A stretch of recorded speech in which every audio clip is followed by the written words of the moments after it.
Abra sua Bíblia em Apocalipse, capítulo 2. Apocalipse, capítulo 2. Nós estamos estudando o livro de Apocalipse. Estamos na terceira igreja.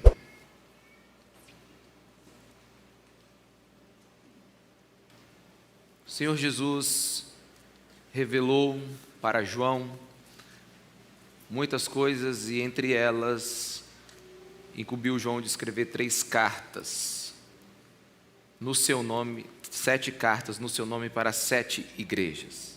7 é o número da plenitude, ou seja, uma carta para todas as igrejas com uma mensagem total para nós. Domingo passado estudamos sobre Esmirna, a igreja que escolhendo sofrer glorificou o nome de Jesus. E hoje vamos estudar a igreja de Pérgamo. Para isso eu queria que você me acompanhasse a partir do versículo 12, Apocalipse capítulo 2, versículo 12, que diz assim: ao anjo da igreja em Pérgamo escreva, essas são as palavras daquele que tem a espada afiada de 2 gumes. Sei onde você vive, onde está o trono de Satanás. Contudo, você permanece fiel ao meu nome, não renunciou à sua fé em mim, nem mesmo quando Antipas, minha fiel testemunha, foi morto nessa cidade onde Satanás habita. No entanto, tenho contra você algumas coisas. Você tem aí pessoas que se apegam aos ensinos de Balaão, que ensinou Balaque a armar ciladas contra os israelitas e induziu-os a comer alimentos sacrificados a ídolos e a praticar imoralidade sexual. De igual modo, você tem também os que se apegam aos ensinos dos nicolaítas. Portanto, arrependa-se, senão virei em breve até você e lutarei contra eles com a espada da minha boca. Aquele que tem ouvidos, ouça o que o Espírito diz às igrejas. Ao vencedor darei um maná escondido. Também lhe darei uma pedra branca com um novo nome nela escrito, conhecido apenas por aquele que o recebe. Amém? Vamos pedir a graça do Senhor Jesus sobre nós. Senhor Jesus, vem com Tua presença ainda mais sobre nós. Revela-nos a Tua palavra, o Teu coração. Espírito Santo, glorifica Jesus Cristo aqui nesse lugar. Que saiamos desse lugar tocados e ministrados pela Tua santa palavra. Em nome de Jesus, amém. Amém. Bem, nós estamos agora a 112 quilômetros de Esmirna, a igreja que nós conversamos sobre ela domingo passado. E estamos na cidade de Pérgamo, no tempo uma linda cidade, que foi capital da Ásia por 400 anos. E Pérgamo, ela é muito famosa, porque naquele tempo, ela tinha a 2ª maior biblioteca do mundo, com mais de 200 mil pergaminhos. E Pérgamo também é uma cidade onde tem suntuosos templos pagãos, templos para os outros deuses. E sobre essa carta, eu queria assim aproveitar esse momento e dizer assim que para mim, esta carta, a terceira carta e a 7ª carta, são as cartas que são mais contemporâneas, são as que mais se identificam, na minha opinião, com a igreja atual. Pérgamo é uma igreja muito parecida com a igreja que nós estamos vivendo agora. E quando falo igreja, fala de toda a igreja do Senhor nessa terra. Meus irmãos, não há dúvida de que estamos no período onde Jesus Cristo alcançou um nível de popularidade incrível, talvez o maior nível de popularidade na história.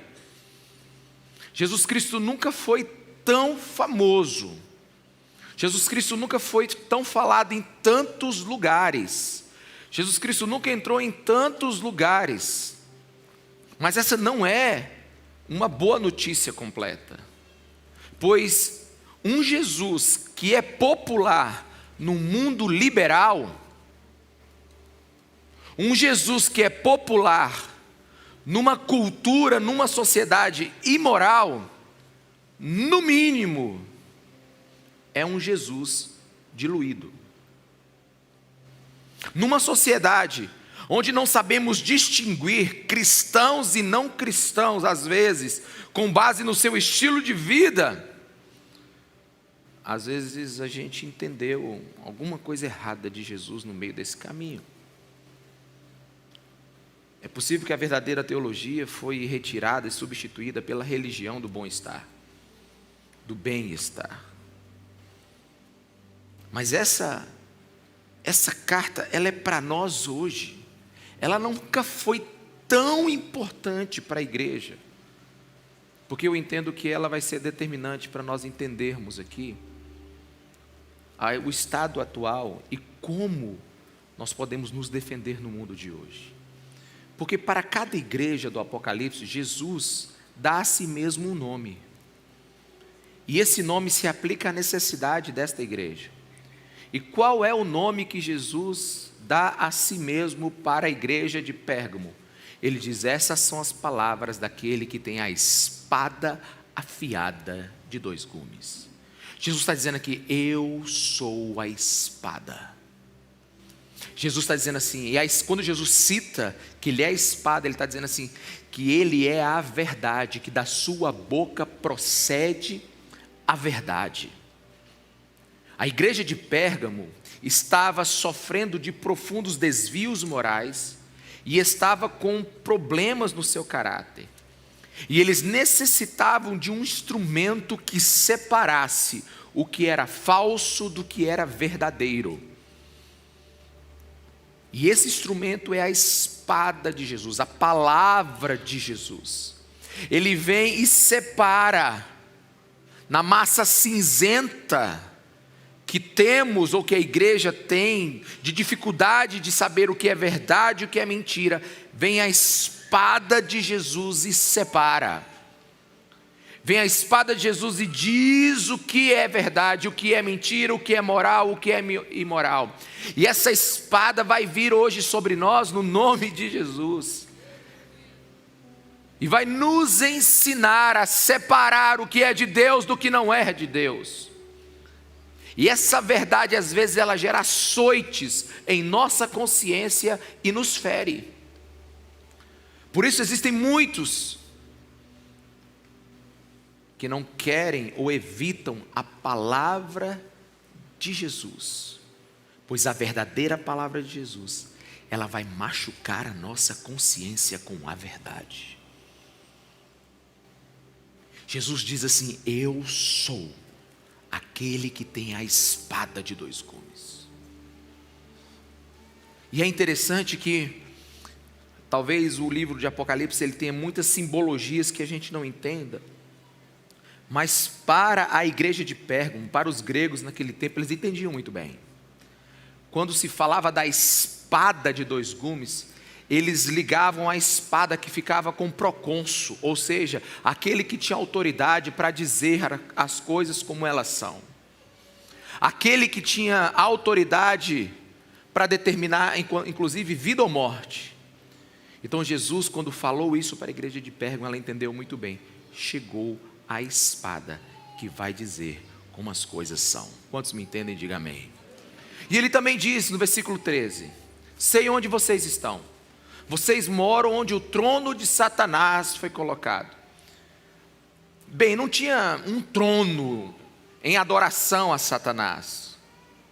Mas Jesus sabia que Pérgamo era uma cidade extremamente idólatra, né? E o trono de Satanás, é possível que essa expressão está sendo usada por causa de toda a idolatria que existia em Pérgamo, sabe? Tinha templos de Zeus, templo do imperador, adoração a Asclépio, que era o deus grego da cura, que tinha o símbolo da serpente. Literalmente, Pérgamo era uma cidade onde a idolatria colocou o seu trono, onde a mentira reinava, onde a igreja precisava ser luz em torno de grandes trevas. Pérgamo, inclusive, tinha um panteão, sabe, é um lugar onde é adorado vários deuses. E a igreja estava completamente rodeada de mentira, idolatria e confusão. E Jesus diz que, contudo, você permanece fiel ao meu nome e não renunciou à sua fé em mim, nem mesmo quando Antipas, minha fiel testemunha, foi morto nessa cidade onde Satanás habita. Ele está dizendo assim, ele está citando agora o passado da igreja. Lembra quando Antipas foi morto? Lembra quando teve esse mártire? Lembra quando ele foi cozido dentro de um touro de bronze? Porque foi assim que Antipas morreu. Pegaram Antipas, colocaram ele dentro de um bezerro não, de um touro de bronze, fecharam ele e cozeram ele, como se fosse uma carne. E ele não negou o nome de Jesus. Essa era a igreja naquele tempo. Jesus está citando o passado da igreja e está dizendo assim: vocês foram fortes. Jesus está elogiando. Isso fica claro que no tempo de perseguição, a igreja resistiu bravamente. A igreja foi fiel, não negou o nome de Jesus. Só que agora Jesus cita no versículo 14 a situação da igreja agora, nesse momento. E ele começa com uma expressão muito séria. No entanto, todavia, entretanto. Ou seja, não era para estar assim, mas está. Tenho contra você algumas coisas. Você tem aí pessoas que se apegam aos ensinos de Balaão. E pessoas que ouvem os nicolaítas. Os nicolaítas são aqueles que tornaram a igreja suscetível à libertinagem, ao cristianismo sem moral, sem princípios, sabe? Um cristianismo completamente sem uma mistura com outros deuses, sem uma exigência liberal, sem o imperativo do evangelho. Os nicolaítas queriam o sincretismo religioso, o politeísmo. Jesus disse que essa igreja caiu nessa conversa. Mas ela caiu mesmo, foi na conversa de Balaão. E por causa de Balaão, ela entrou na idolatria e na imoralidade. E aqui, a gente começa a entender a carta. Você vai sair daqui ou ouvindo Balaão, ou ouvindo o Espírito Santo de Deus. Porque a igreja lá foi fiel à perseguição, mas não resistiu à astúcia dos ensinos de Balaão.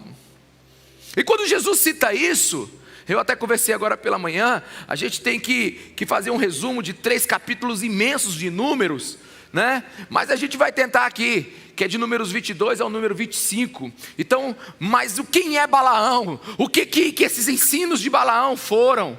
Balaão naquele tempo era um profeta que tinha muita credibilidade. Ele falava muitas coisas certas, tinha respeito à autoridade. Balaão era um profeta de Israel. Contudo, Balaão era um profeta corrompível, comprável. Um profeta que se vendia, um profeta que gostava de dinheiro. Um profeta que falava da parte de Deus, mas quando o dinheiro entrava, ele falava do jeito que a pessoa queria. E esse é um dos maiores perigos da igreja desde a sua fundação. Pessoas que falam da parte de Deus, mas em seu discurso também tem distorções absurdas.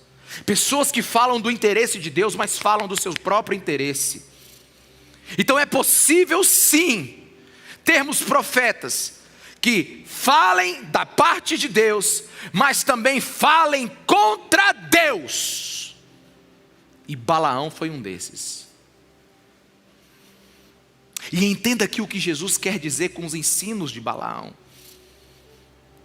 Israel saiu do Egito e venceu todos os seus inimigos até chegar no reino de Balaque, o reino dos Moabitas. Israel destroçou todos os seus inimigos e avançou para a conquista da terra prometida. E então ele chega agora nos Moabitas, chega agora ao rei Balaque. E Balaque sabe agora que tem que enfrentar o povo de Deus, que tem que enfrentar Israel. Ele sabe que que Israel saiu do Egito, que o mar se abriu. Ele sabe que nenhum inimigo parou Israel, todos foram vencidos. E ele, sabendo que não venceria, ou tendo muito medo de ir direto contra Israel numa luta, ele busca alternativas. Então ele lembra e conhece Balaão. E Balaque então contrata Balaão. Alguém me entende, meus irmãos? Contrata Balaão para um trabalho. Contrata Balaão para amaldiçoar o povo de Deus. E para a gente resumir a história aqui logo, Balaão tenta por várias vezes e não consegue. Toda vez que ele ia maldizer o povo de Deus, o Espírito Santo de Deus via sobre ele e ele abençoava o povo de Deus. Então Balaão disse para Balaque: não tem jeito, o que Deus abençoou, ninguém amaldiçoa. Aquilo que Deus decidiu que Ele vai abençoar, ninguém pode abençoar. Depois você leia. Então Balaque dobra o preço. E Balaão então tem uma ideia. Eu quero te ensinar como é que você pode vencer o povo de Deus. E é aqui que a reviravolta acontece. Já que é impossível amaldiçoar o que Deus abençoa, que não existe nenhum Deus nos céus e na terra ou debaixo da terra que é poderoso o suficiente para amaldiçoar o povo de Deus, só tem um jeito desse povo ser destruído. Vamos colocar esse povo contra o Deus dele. Não tem jeito de amaldiçoar o povo de Deus. Só tem uma coisa que pode acabar com o povo de Deus. É esse povo de Deus fazer o que Deus não quer. Então Balaão fala para Balaque: olha o seguinte, não vai com soldados enfrentar o povo de Deus.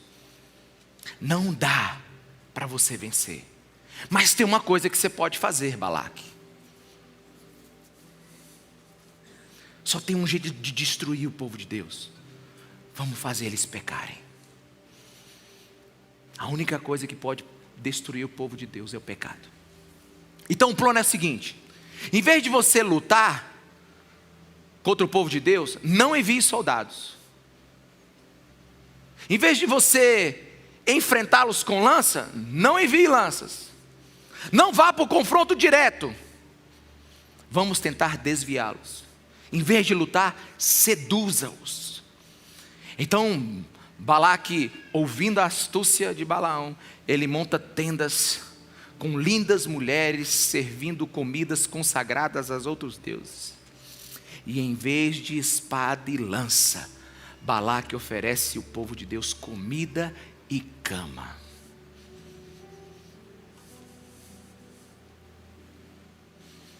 E o resultado você já pode até deduzir. O povo de Deus não resistiu àquelas lindas mulheres moabitas, comeu comida consagrada de deuses, com o tempo casaram-se com elas, foram para a cama com elas. Essas mulheres trouxeram seus deuses para dentro do arraial do povo de Deus, e logo estava uma mistura doida dentro da sala. Era Deus de Israel, deuses dos moabitas, era Baal para um lado, era gente para o outro, era uma confusão terrível, era uma mistura de religião, era um povo que não sabia mais o que era certo, o que era errado. De manhã adorava Jesus Cristo, de noite adorava Baal, domingo vinha para a igreja, segunda ia para não sei aonde. Está no carnaval e está no retiro. Como diz o velho Twitter que ficou famoso nas redes sociais há muitos anos atrás, há um tempo atrás. Sexta-feira uma festa, sábado eu fiquei um pouco tonto e domingo, para trazer equilíbrio, fui para a igreja. Né? A gente precisa ser, né, bem tranquilo. Quando uma pessoa entende isso, é porque ela caiu nas ciladas de Balaão. Meus irmãos, Israel havia segurado a onda durante 40 anos do deserto, passando por cima de todo mundo. Mas Balaão diz: não enfrente, porque quem enfrenta perde. Então não vá para a batalha. Seduza com carneiro assado e com um sorriso bonito. Alguém está me entendendo aqui, meu irmão? Precisa ser mais direto? Ou vocês estão entendendo? Estão entendendo, irmão? Eles não foram vencidos por oposição, igreja. Foram vencidos por sedução. Balaão instrui Balaque: não mande um grande exército, mande sedutores prazeres. A intenção não foi destruir, foi infiltrar, é explodir de dentro para fora. Sabe? Israel venceu todos os povos que quiseram lutar contra ele. E perdeu para o povo que quis agradá-lo. Quantos estão me entendendo, meus irmãos? Perdeu para quem quis agradá-lo. Quando a mesa foi montada, Israel baixou a guarda. Sabe, o tombo não veio por lança, por espada, por luta. O tombo veio por rosto bonito e perfumado. Sabe, aqui eu queria que você mudasse a sua visão sobre o diabo.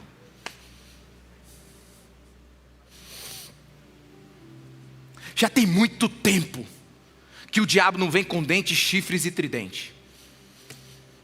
Já tem muito tempo que o diabo não vem com uma coisa feia, meus irmãos.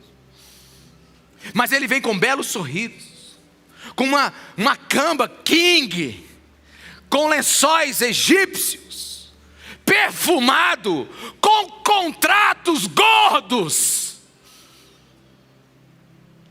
Hoje o diabo, ele não aparece mais como, sabe, um ser abominável, não. Ele faz com você uma reunião antes e pergunta o que você quer. E a igreja precisa acabar com essa política da boa vizinhança com Satanás e com o pecado. Acabe com as relações amigáveis com o pecado. A igreja de Pérgamo resistiu à perseguição imposta sobre ela. Antipas, sabe, foi morto, sacrificado. Sabe, uma das igrejas mais valentes que você vai conhecer na Ásia. Contudo, não foram derrubados por inimigos que usaram a força, usaram a sedução. Eles foram surpreendidos pela astúcia de Balaão. Em tempos de pressão nada cederam, tiraram notas altas quando o quesito foi sofrer por Jesus. Mas só foi a pressão acabar e entrar numa rotina tranquila, relaxar um pouco, então começaram a frequentar as mesas da idolatria e da casa da imoralidade. Balaão ensinou a mais eficaz de todas as estratégias até hoje sobre a igreja de Jesus: a arte da sedução.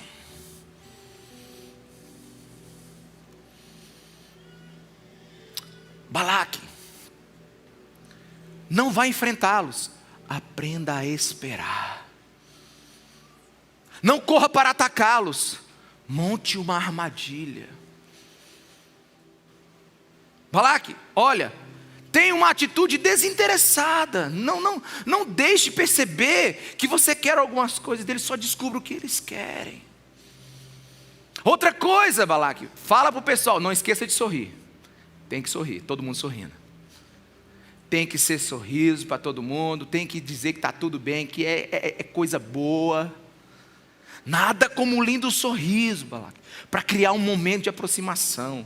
E depois, desperte o desejo, porque despertando o desejo, desperta a traição.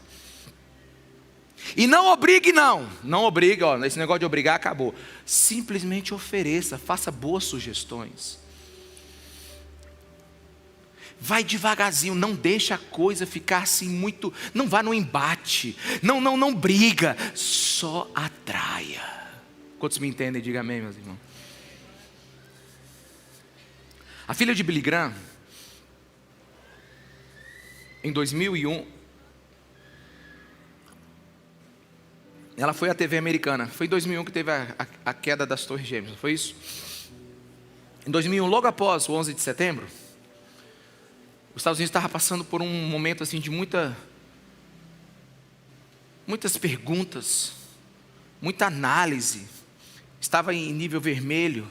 Estava todo mundo muito abismado, surpreendido, pasmo com aquele atentado. E foi chamada a filha de Billy Graham para ela participar de uma entrevista ao vivo na TV americana. E a pergunta que fez para ela foi muito direta: como pode Deus ter permitido um horroroso acontecimento desse em 11 de setembro? Como é que o seu Deus permite isso? A resposta dela ficou mundialmente conhecida. E ela disse, ipsis literis: eu creio que Deus ficou profundamente triste com o que aconteceu, tanto quanto nós. Por muitos anos, nós temos dito para Deus não se interferir nas nossas escolhas, sair do nosso governo e sair das nossas vidas. Sendo um cavalheiro como Deus é, e creio que Ele calmamente nos deixou, como podemos esperar que Deus nos dê a sua bênção e sua proteção, se nós exigimos que Ele não se envolva mais conosco? À vista dos acontecimentos recentes, ataques terroristas, tiroteio nas escolas, etc., eu creio que tudo começou desde que Madeleine Murray, que foi assassinada em seu corpo encontrado recentemente, se queixou de que era impróprio de fazer oração nas escolas americanas, como se fazia tradicionalmente, e nós concordamos com a sua opinião. Depois disso, alguém disse que seria melhor também não ler mais a Bíblia nas escolas.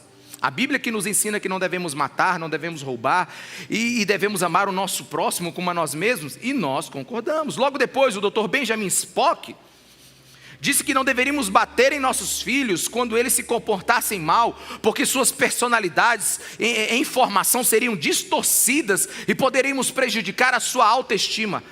Entre parênteses, o filho do Dr. Spock cometeu suicídio. E nós dissemos, um perito nesse assunto deve saber o que está falando, então vamos concordar com ele.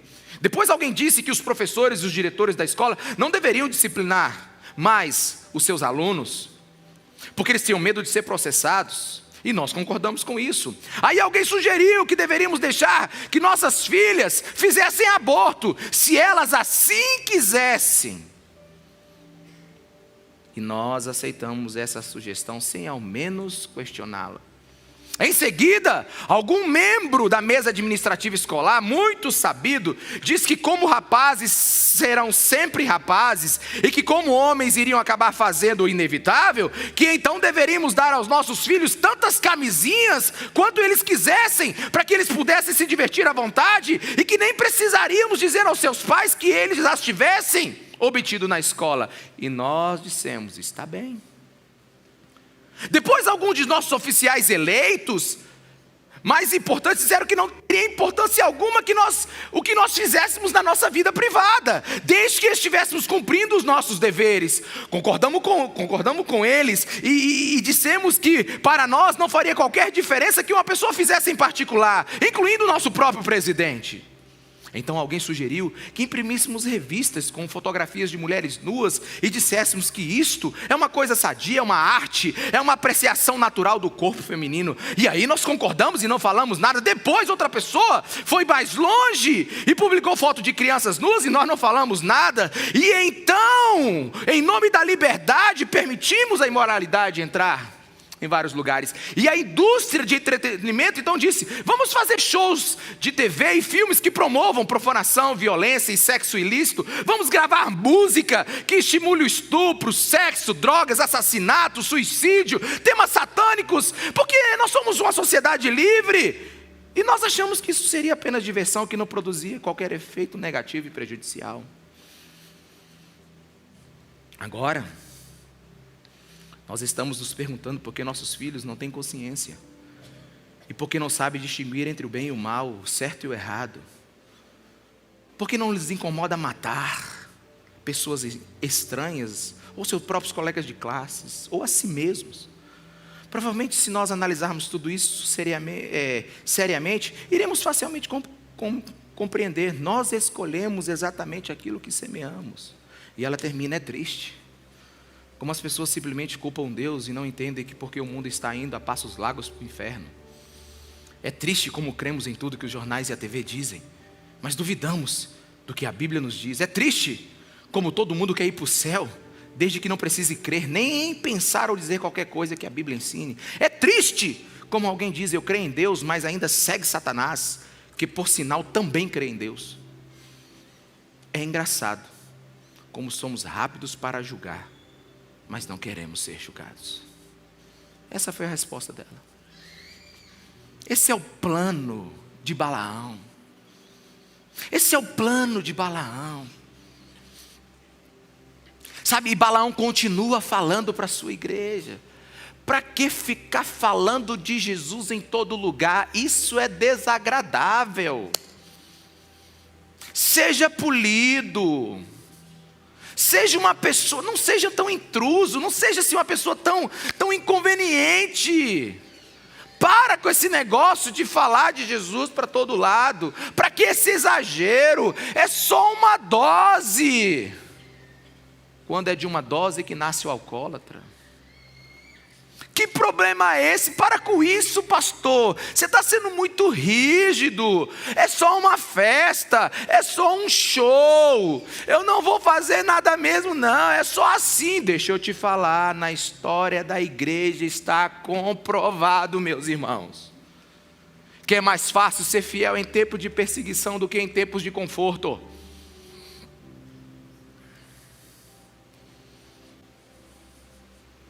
O grande pecado da igreja de Pérgamo foi a concessão. Ela não cedeu quando batalhou contra os seus inimigos. Ela cedeu quando o inimigo deu trégua e chamou ela para a mesa. Quantos estão me entendendo? Diga amém, meus irmãos. Em Apocalipse você vai ver, e nós vamos conversar sobre isso lá na frente, entre duas grandes forças: a grande Babilônia e a igreja de Jesus Cristo. A grande Babilônia é a grande prostituta, é a meretriz, é o lugar de idolatria, é o lugar de frouxidão moral. E a igreja de Jesus, ela é pura, ela é santa. Então você vai ver esse conflito no livro de Apocalipse. Mas hoje, Satanás ele consegue êxito na igreja é através da sedução. A proposta atual não é proibição. A proposta agora é mistura. Não é apostasia, é sincretismo religioso. E se o que nós estamos estudando desde a primeira igreja até a terceira agora, nós entendemos bem, é mais fácil morrer pela verdade em tempos de crise do que viver pela verdade em tempos de conforto. E aqui a lição é clara para nós, meus irmãos. Nada pode destruir o povo de Deus. O que Deus abençoa, ninguém pode amaldiçoar. Nenhuma arma nesse mundo ou fora desse mundo já foi forjada com capacidade de aniquilar a igreja de Jesus Cristo de Nazaré. Todavia, Balaão sabia que a única coisa que podia destruir o povo de Deus era levar o povo de Deus a fazer o que Deus tinha proibido. E se você ler o início de Números 25, você vai descobrir que Deus se irou contra o povo que o desobedeceu. Nada enfraquece mais a igreja do que o pecado. Igreja só é forte quando é santa. Fala para a pessoa que está do seu lado: igreja só é forte quando é santa. Sempre quando a igreja se mistura com o mundo e adota um estilo de vida do mundo, ela perde seu poder de transformação. É sal que vai ser pisado. A igreja precisa arrepender-se da sua tolerância ao pecado. Então, no final de tudo, nosso maior inimigo nunca será o diabo. Nosso maior inimigo somos nós mesmos. O diabo, ele é tentador, mas não é executor. Alguém aqui comigo, amém? Nosso maior inimigo somos nós mesmos. Nós temos que fazer guerra contra nós mesmos. Nós temos que aniquilar nós mesmos. Nós somos nossos maiores inimigos. O meu maior inimigo não é Satanás. O meu maior inimigo é Ricardo Massai.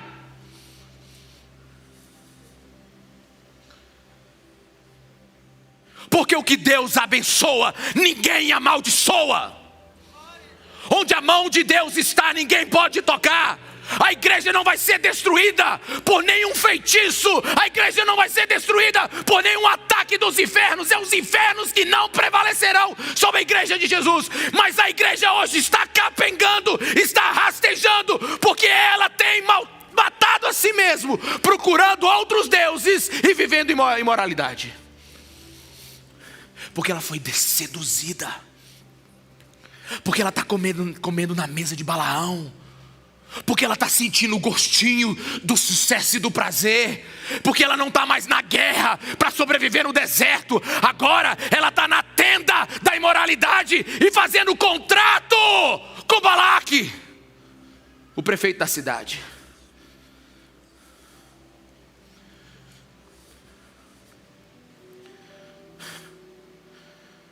E no versículo 16, Jesus diz assim: portanto, arrependa-se. Senão, preste atenção, meus irmãos, senão, em breve até você, virei em breve até você e lutarei com a espada da minha boca. Jesus está dizendo: a minha verdade vai vir sobre vocês, e eu vou separar quem é santo e profano do meu povo. Não faz isso, não sou eu que vou fazer, porque Jesus disse que a gente pode cortar o joio no meio do trigo, o trigo no meio do joio, a gente pode fazer uma confusão, mas Ele vai vir com a espada dele, e Ele mesmo vai fazer isso. Sabe, há uma briga aqui sobre o tempo que isso vai acontecer. Se é na vinda de Jesus, na parousia, ou é agora. Eu entendo que Jesus já está fazendo, a espada dele já está branindo aqui nesse lugar. Jesus já está com a sua espada na mão e está, sabe, fazendo as coisas aqui. Está falando, está dividindo o que é certo do que não é certo, do que é verdadeiro do que é falso, sabe? E essa espada, ela não tem paciência com quem é tolerante com o pecado. Deixa eu te falar uma coisa de todo o coração. Se você tem ouvido somente mensagens que massageiam o seu ego, apoiam suas próprias opiniões, em nada te confronta, deixa eu te falar, Jesus não está nessa mensagem. Alguém me entendeu? Jesus não está nessa mensagem, porque Jesus, da boca dele sai uma espada que confronta a nossa mentalidade, uma espada que arrebenta as nossas conclusões lógicas e racionais, uma espada que ela vai violentar o que você entende como certo ou errado, sabe? E outra coisa, meus irmãos, deixa eu te dizer, parece uma mensagem dura, pastor, você está tendo uma mensagem dura. Não, mas isso aqui é uma mensagem de amor. Jesus te ama demais para te deixar numa mentira. A mensagem de arrependimento é um chamado de amor a Jesus. Por isso, cuidado com os profetas com bocas adocicadas. Cuidado com os profetas que só dizem que está bom, é assim mesmo, vai dar certo, o mundo é assim mesmo, aproveita a oportunidade. Cuidado com gente que vai lá para receber de você algum valor, para te dar uma profecia que você quer. Porque agora o que está tendo hoje é reuniões de profetas para agradar. Balaão montou tenda em todo lugar já, onde só precisa você dizer quanto ele vai ganhar, que ele dá um jeito de profetizar a seu favor. Eu vou dizer isso com muito temor. Uma vez eu não vou dizer nenhum homem de Deus, um irmão, ou alguém que estava na igreja, sei lá, não sei quem ele é direito, porque depois dessa, eu tenho até medo de dar título para uma pessoa dessa. Mas Balaão era profeta, né? Ele era pastor. Aí ele diz assim: nós vamos até uma casa ali fazer uma oração de 24 horas pelas pessoas. E eu, inocentemente, há muitos anos atrás, fui com ele. E então foi oração para lá, oração para cá, jejum de 24 horas. E nós oramos e cantamos, e aquele negócio todo. E aí eu me lembro que ele foi chegar então para a pessoa, para o casal, que ele foi lá na casa lá. E ele diz, passei 24 horas orando por vocês. E a palavra que eu tenho para vocês é que tudo vai dar certo esse ano, vai ser muito pá. E aí, como eu já tinha conversado com o casal antes, para a gente poder fazer algumas coisas que eu tinha, enfim. Aí o cara chegou lá e ficou esperando alguma coisa em troca. E nós só falamos para ele, graças a Deus, que Deus te abençoe. Pergunta se ele voltou. Ele não voltou, sabe por quê? Porque ele passou 24 horas para receber. Alguém está me entendendo aqui, meus irmãos? Ele nunca mais voltou lá para orar por nós. Eu já disse que foi lá em casa,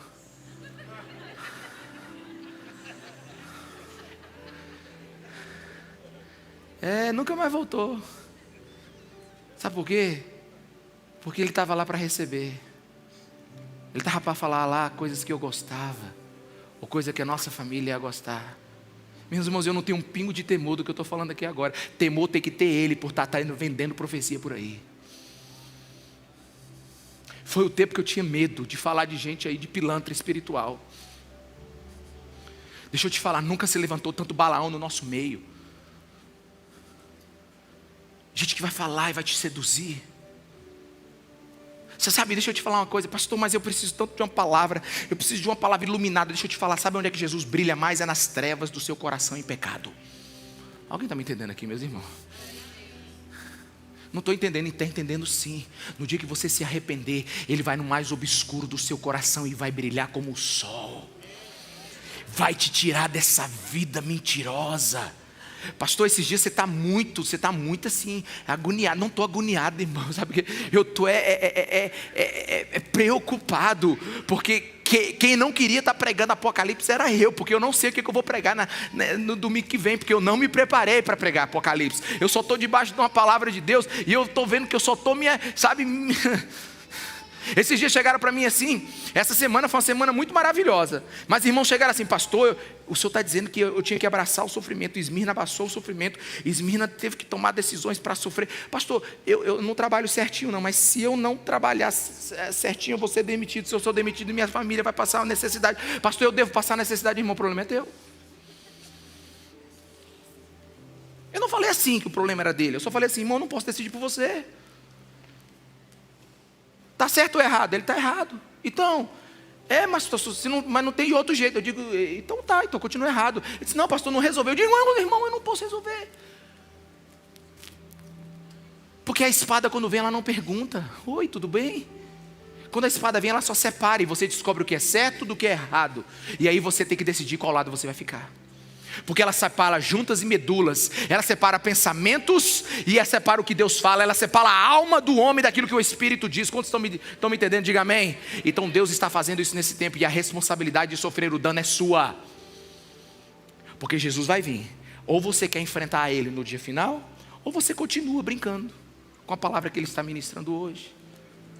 Pastor Ricardo, mas eu acho que eu estou fazendo as coisas certas. Deixa eu te falar com todo o meu coração aqui. Não é você quem diz o que é certo, o que é errado. Não é você quem diz o que é pecado, o que não é. É a espada.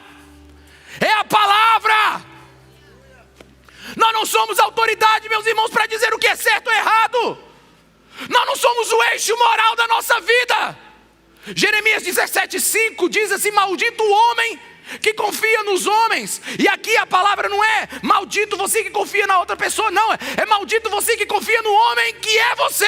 Maldito é você que confia na sua humanidade. Maldito é você que confia nos seus próprios pensamentos. Maldito é você que vive à luz dos pensamentos da humanidade. Maldito o homem que não confia no que Deus diz e abraça somente a si mesmo.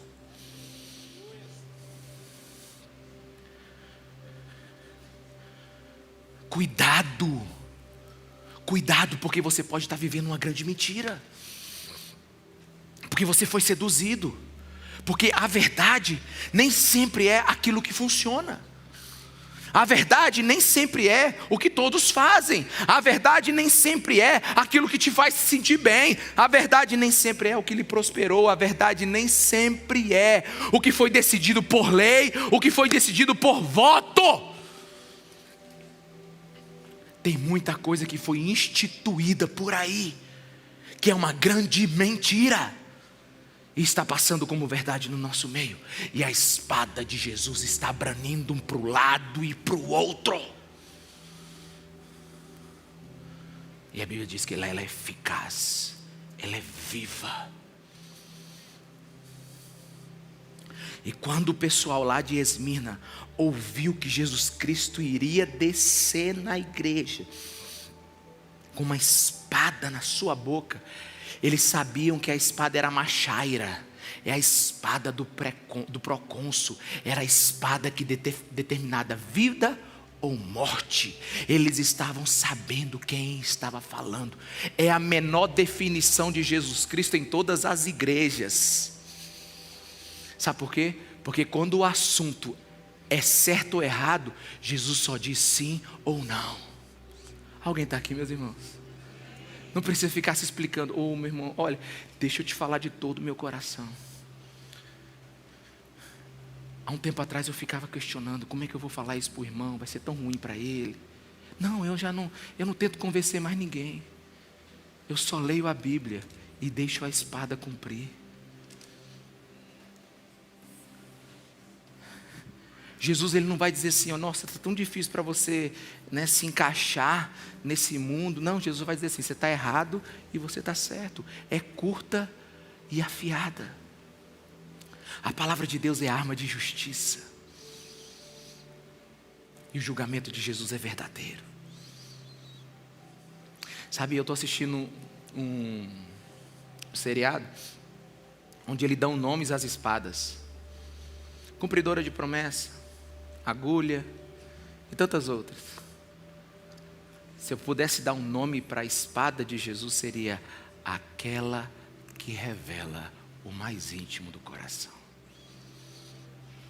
Porque ela penetra dentro de você. Ela está falando com você.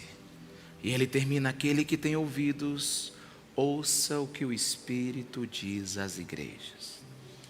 Ao vencedor darei o maná escondido. Também lhe darei uma pedra branca com um novo nome nela escrito, conhecido apenas por aqueles que o recebem. Mais uma vez, a simbologia de Apocalipse não era completamente desconhecida para os gregos, para a igreja de Pérgamo. O maná escondido, diz a tradução hebraica, que era aquele que estava dentro da arca e agora está escondido em algum lugar, que será manifesto quando Jesus Cristo voltar. É uma tradição. A pedra, alguns sustentam que era aquela que era colocada sobre um julgamento uma pessoa, e a pedra era branca ou a pedra era preta. Se a pedra fosse escura, a pessoa seria condenada. Se fosse branca, a pessoa estaria livre. E se alguém a acusasse fora do tribunal desse crime, ela tiraria a pedra do bolso e lá estaria o nome dela escrito, e ela então poderia andar livre por onde ela estiver. Tem várias traduções, várias interpretações. Eis a que eu acredito: que a pedra branca é um convite para um grande casamento. É um convite para uma grande festa, uma festa VIP. Porque naquele tempo também, tinha algumas festas que só algumas pessoas entravam. E para elas entrar nessa festa, precisava de uma pedra branca com o nome delas. Eis o que eu creio. E a simbologia que eu acho que está apontando esse versículo de Apocalipse. Que aqueles que forem fiéis ao vencedor, aquele que viver segundo a vontade de Deus, Jesus entregará uma pedra com o nome que só ele sabe, a pedra da intimidade. E ele então poderá entrar na mesa do banquete que só a pedra lhe dá direito. Então ele comerá do pão da vida, da árvore da vida, do fruto da eternidade. Ele comerá do pão da presença para o resto da vida. Mas somente o vencedor